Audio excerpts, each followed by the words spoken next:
রাজনৈতিক সহিংসতার বলি ৭৮ বছর বয়সী বৃদ্ধ শহীদ মিয়ার পরিবার আজ চরম অনিশ্চয়তার মুখে।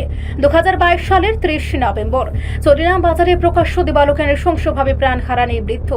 ঘটনার দীর্ঘ সময় পেরিয়ে গেলেও অসহায় এই পরিবারটির কপালে জুটল না কোনো সরকারি সহায়তা।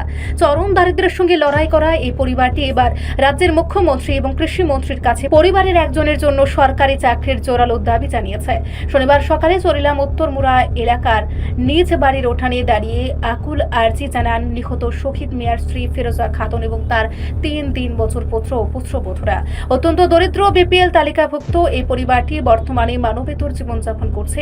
শহীদ মিয়া পরিবারের একমাত্র উপার্জনক্ষম ব্যক্তি ছিলেন। তার মৃত্যুর পর পরিবারটির আয়ের উৎস কার্যত বন্ধ হয়ে গেছে। ৩ মজুরি করে সংসার চালানো ছেলেদের পক্ষে বৃদ্ধা মা ও বিশাল পরিবারের ভরণ পোষণ করা প্রায় অসম্ভব হয়ে দাঁড়িয়েছে। ভুক্তভোগী পরিবারের অভিযোগ, ঘটনার পর বহু আশ্বাস পাওয়া গেলেও বাস্তবে মেলেনি সরকারি কোনো অনুদান বা পুনর্বাসনের সুবিধা। রাজনৈতিক অস্থিরতায় প্রিয়জনকে হারিয়ে পরিবারটি এখন দিশেহারা। পরিবারের সদস্যদের দাবি, অবিলম্বে মুখ্যমন্ত্রী ও সংশ্লিষ্ট দপ্তরের মন্ত্রী যেন মানবিক দৃষ্টিকোণ থেকে তাদের পাশে দাঁড়ান এবং পরিবারের একজনের কর্মসংস্থানের ব্যবস্থা করে দেন, যাতে কোনো মতে এই বিপন্ন পরিবারটি খেয়ে পড়ে বেঁচে থাকতে পারে। তাইনের স্বামী ২০২২ সালে ৩০শে নভেম্বর চরিলাম বাজারে দিবাগত রাজনীতি সংঘর্ষে পিঠটা মারছে। এরপরে তাইনে বিপিএল পরিবারের একজন নাগরিক, তাইনে হাজব্যান্ড ভাতা পাইতো। এই ভাতাটা পর্যন্ত তাইনের দেওয়া হয় না। তাইনে দিন খুব কষ্টে দিন যাবত করতে আছে, কষ্টে তাইনের করতে আছে, এই ভাতাটাও দেয় না।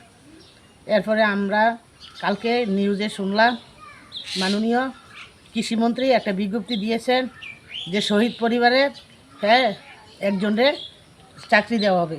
এই বিজ্ঞপ্তি পাই আজকা মাননীয় কৃষিমন্ত্রীর কাছে আমরা আবেদন, এই পরিবারের যাতে একটা চাকরি দেওয়া হয়, তাইলে এই পরিবারটা বাচ্চা যাব। তারা খুব কষ্টে আছে, রাজমিস্ত্রি কাজ করে, কেউ ডেলি লেবারি করে, কইরা তারা দিন করতে আছে। তো আমি মাননীয় কৃষিমন্ত্রীর কাছে একটা আবেদন, এই পরিবারে যেহেতু একটা চাকরি দেওয়া হয়, এই ফ্যামিলিটা বাচ্চা যায়। এই জায়গাটার নাম কিটা? এই জায়গার নাম উত্তর চরিলাম উত্তরমুড়া।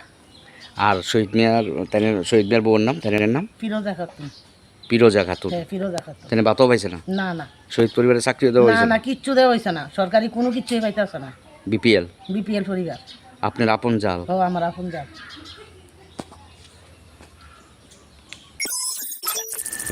রিপোর্ট সংবাদ প্রতীক্ষা।